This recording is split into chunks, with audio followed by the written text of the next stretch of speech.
Hello, friends. Welcome to Time Out with Noelle Janae. This is a weekly Christian lifestyle podcast that focuses on the Bible, adulting, and all things culture with a Christian perspective. I am your host, Noelle, and thank you so much for timing out with me. Here's what you can expect on today's episode. Talk about bad luck, like RIP. So, the Australian media quickly came to see the enormous birds as foes too crafty for mere human soldiers. Even a newsreel from the era prematurely announcing a human victory describes the tall, long-necked birds as an advancing army with keen eyesight, the enemy watching event through their periscopes. What is up, guys? Welcome back to another episode. I hope you guys enjoyed the new intro and outro, because I forgot that in the intro it was talking about this being a bi-weekly podcast, but I changed it to be a weekly podcast, so yeah, I had to change the intro and outro. So, today, I think this is going to be one of my top episodes I've ever recorded, because we're talking about my favorite historical event. We will be talking about the Emu War of 1932. Now, if you know me, you know I love history. Obviously, you know, if you listen to Bible versus mythology, which you totally should, that was last week's episode. It was super good. Loved it so much. But if you listen to that, you will, kind of get my love for historical events. My expertise, I guess you will say, is ancient history and mythology. Thank you, Rick Riordan. You started that because I read Percy Jackson and was like, ooh, this sounds like fun to research. So I dig deep into rabbit holes when it comes to ancient mythology. But it kind of helps me understand the Bible better, so I'm okay with it. So, when I don't even remember how I heard about this. I was probably talking to someone, or I saw it on like a video or something, and I was like, what? Huh? This happened? So I dug deep, and I looked it up, and it has become my favorite historical event ever. I think I made a TikTok about it, about how much I love it. So, we will get into the details. I will tell you the story, and then I'm going to talk about some weird historical events and wars that were fought for stupid reasons. So, the Emu War took place November 2nd, 1932 to December 10th, 1932. It was very short. It was like a little more than a month. This happened in Australia. So this is post Great Depression. Yes, post Great Depression. Western Australian farmers had been facing hard times with their crops following the Great Depression, and their difficulties increased tenfold when the arrival of some 20,000 emus migrating inland during their breeding season. The birds had been protected as a native species until 1922, but now they were classified as vermin. All bets were off. The farmers relayed their concerns to the government, which called upon a deputation of ex-soldiers, many now farmers, from the First World War, who requested the use of machine guns to fight off the emus. The battle began in early November 1932, when the soldiers encountered a flock of about 50 emus and succeeded in killing several of them before the birds scattered. A few days later, however, a second encounter with about 1,000 birds turned into clear victory for the emus when the machine gun jammed. So basically, these people start firing off rounds at these emus, kill a few, and the emus are like, alright, we gonna retreat, get our friends, and in a few days, we'll be back, better than ever. And then when they come back with, like, a bunch of their buddies, the machine guns jam. Like, talk about bad circumstances. Talk about bad luck. Like, R.I.P. So, the Australian media quickly came to see the enormous birds as foes too crafty for mere human soldiers. Even a newsreel from the era prematurely announcing a human victory describes the tall, long-necked birds as an advancing army with keen eyesight, the enemy watching event through their periscopes raised up over heads of corn. The human soldiers fired their Lewis guns with vigor, but it was the emus that came out victorious in the Great Emu War of 1932.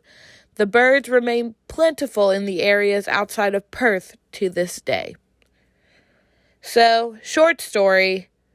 I know, not a lot, but it's like short, but it's kind of dense. And I just think it's hilarious. If you hear movement, it's my cat. And she just jumped. You just got down from that window. And now you're back in the window. Okay. So, this is going to be a shorter episode. But I was looking up some things. And I found some articles that I would like to read to you all on this good day. History.com. 6 wars fought over for ridiculous reasons. Number 1, the Pig War. The aptly named Pig War nearly saw an argument over a slaughtered swine lead to a full-scale conflict between the United States and Great Britain, as if the UK didn't hate us already. The controversy began in 1859 on San Juan Island, a chunk of land located between the mainland United States and Vancouver Island. At the time, the island was home to American settlers and British employees of the Hudson Bay Company, and both parties had laid claim to its fertile soil. The first and only shots of the Pig War came on June 15th, 1859, when an American farmer named Lyman Cutler gunned down a British-owned black boar after he discovered the animal rooting through his potato patch. The ensuing argument over the dead hog increased tensions between the two groups of settlers, and Cutler was eventually threatened with arrest. After the Americans reported the incident to the military, the U.S. Army dispatched Captain George Pickett, later a Confederate general during the Civil War, to San Juan with a small complement of troops. Wow. Pickett upped the ante by declaring the whole island U.S. property, and the British responded by sending a fleet of heavily armed naval ships to the coastline. An absurd standoff ensued, and the situation remained on a knife edge for several agonizing weeks. The two nations would finally negotiate a deal allowing for joint military occupation of San Juan Island in October of 1859, ending the Pig War as a bloodless stalemate save for one unfortunate hog. So basically, a war was nearly had because of a pig. Here's another one. The War of the Stray Dog. In the 20th century, a dog inadvertently triggered an international crisis. So basically, this happens after during a long period of hostility between Greece and Bulgaria, which they'd been at odds since the Balkan War in the 1910s. Tensions finally boiled over in October 1925 when a Greek soldier was shot after allegedly crossing the border into Bulgaria while chasing his runaway dog. Why these animals always gotta run? The shooting became a rallying cry for the Greeks, who soon after invaded Bulgaria and occupied several villages. They were even set to commence shelling the city of Petrish when the League of Nations was finally intervened and condemned the attack. An international committee later negotiated a ceasefire between the two nations, but not before the misunderstanding had resulted in the deaths of some 50 people. Wow. Oh, hold up. Here's one. The Toledo War. What? In 1903, Michigan and Ohio nearly went to war over a border dispute. No wonder they have such a big rivalry in football. And it was all over the town of Toledo. I think, let's see. They wrestled for political control of the territory. Both raised militias to defend.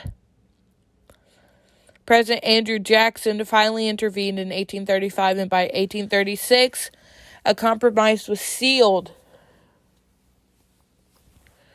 It saw Michigan Territory relinquish its claim on the Toledo Strip in exchange for statehood in a portion of the Upper Peninsula. So basically, that's how Toledo, Ohio came to be. When one woman learned of the decision, she is said to have quipped, "Thank the Lord, I never liked that Michigan weather anyway." Wow.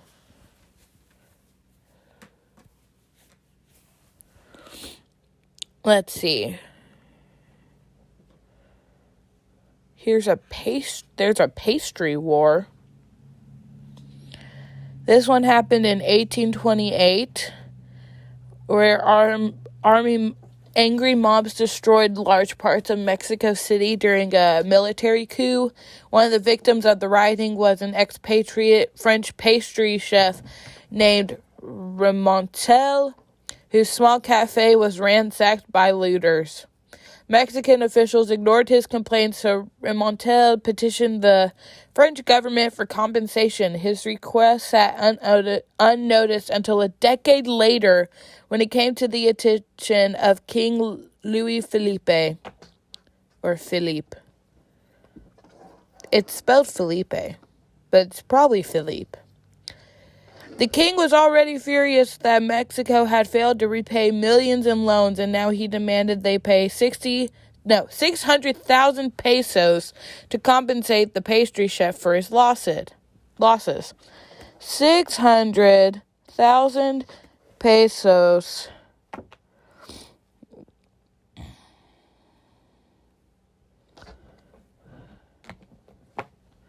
Hold on. Okay.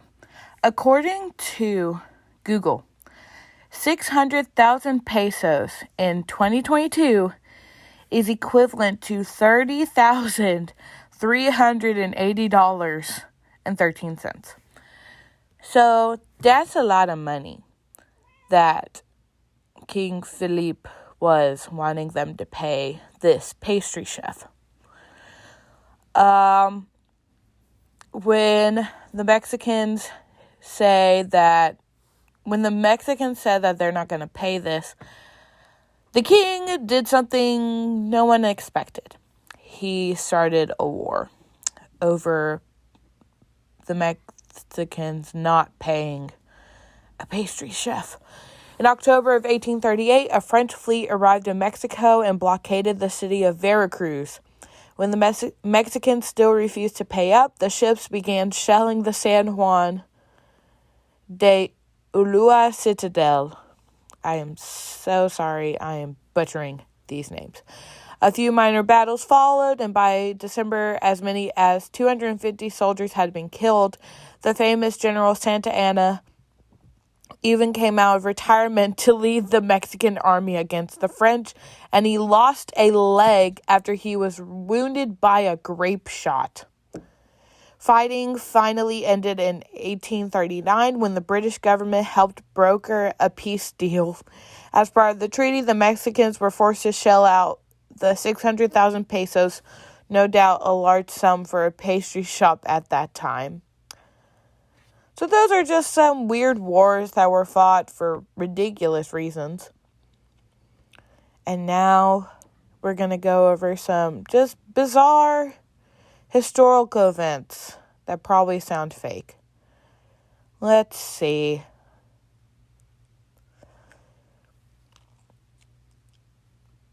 Just looking. Abraham Lincoln was a wrestler? What? Before he became president, Abraham Lincoln was a champion wrestler taking part in about 300 matches. What?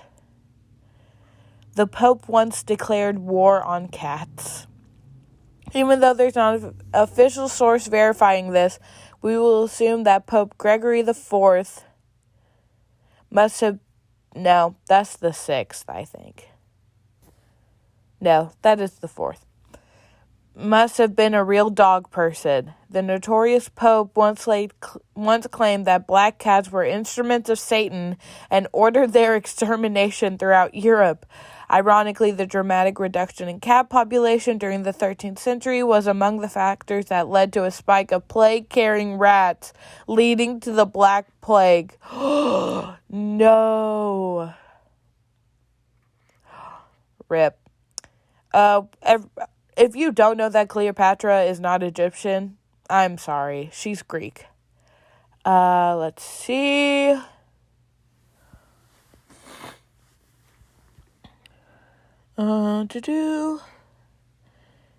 Caligula made his horse a priest?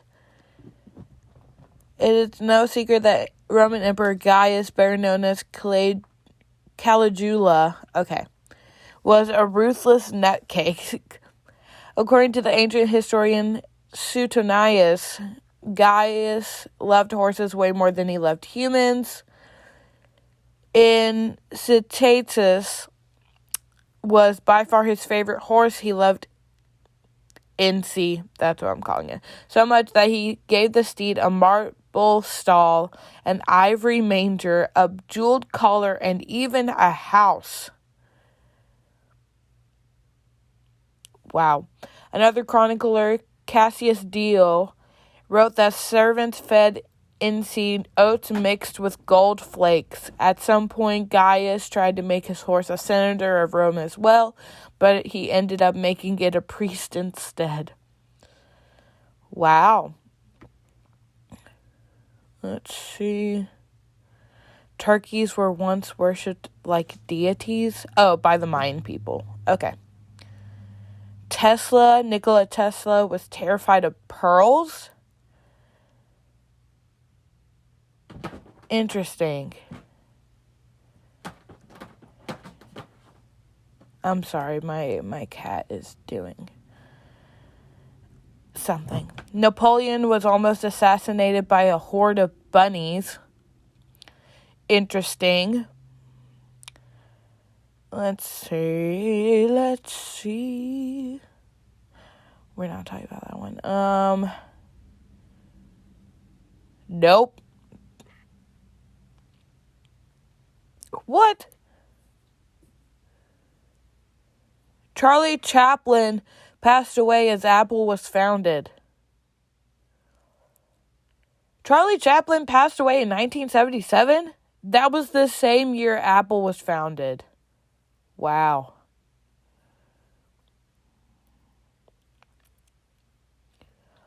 What? Hold on. Harriet the Tortoise met Charles Darwin. Harriet the Tortoise was a super old turtle, obviously. Harriet didn't just meet Charles Darwin, she was his pet. The famous scientist and theorist passed away in 1882, but nearly 50 years before that, he collected Harriet from the Galapagos Islands. Charles dropped off the tortoise in Australia, where she lived to a staggering 175 years old. Harriet didn't pass away until 2006, making her the only living creature in the 21st century to have met the creator of the theory of evolution.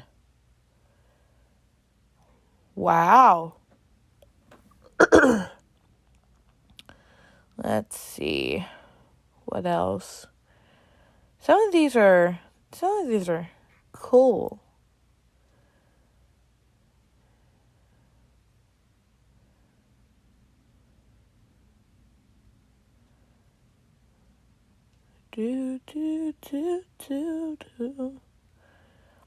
Throwing an apple at somebody was considered flirting in ancient Greece. The apple was considered sacred to Aphrodite, the goddess of love, so to throw an apple at someone was to symbolically declare one's love. Dear men, if you love me, throw me an apple. I mean, they do say an apple a day keeps the doctor away. A flight attendant fell from 33,330 feet with no parachute and survived.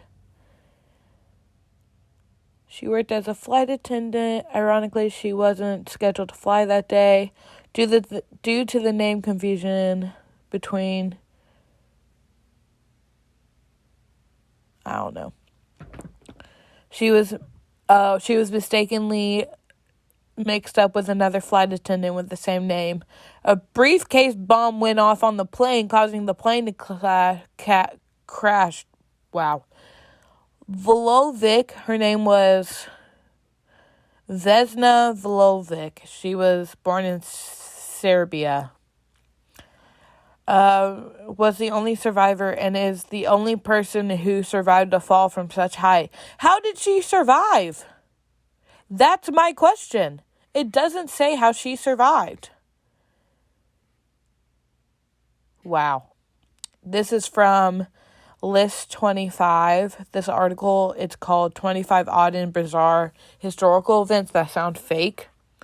I'll have this and the history.com article linked in the show notes if you want to go read up. But yeah, this is a little bit of a shorter episode, a little more bite-sized, if you will. But it's fun just to, go down a rabbit hole sometimes of weird historical events. So, because I feel like we take history so seriously, it's nice to remember that some dumb stuff has happened and currently is happening. So, yes. Now, for everyone's favorite time, it's time for Songs of the Bye-Week. Let's see what I want to do. Boo, boo, boo. Boo, boo, boo, boo. Let's see.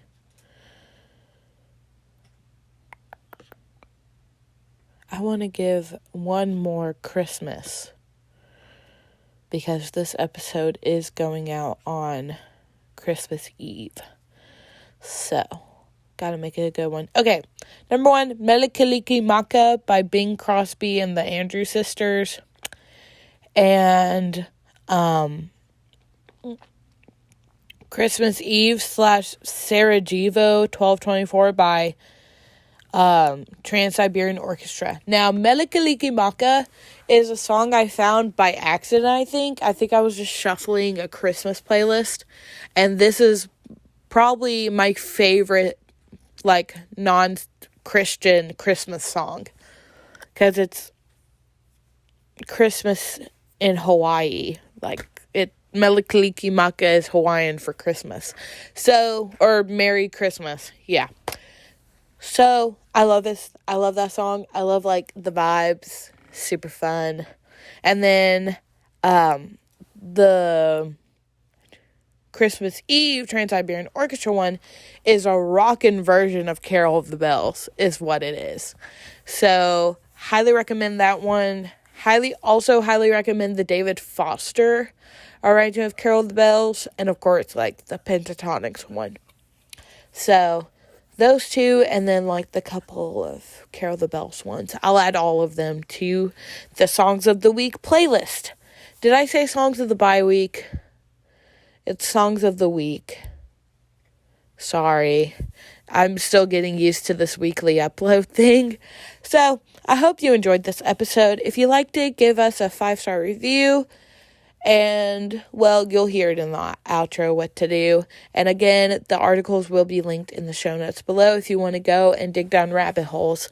And if you ever want to discuss these historical things or have questions about different historical events and my thoughts on different historical events or whatever, just DM me on Instagram. And yeah, have a great day whenever you're listening to this. And goodbye.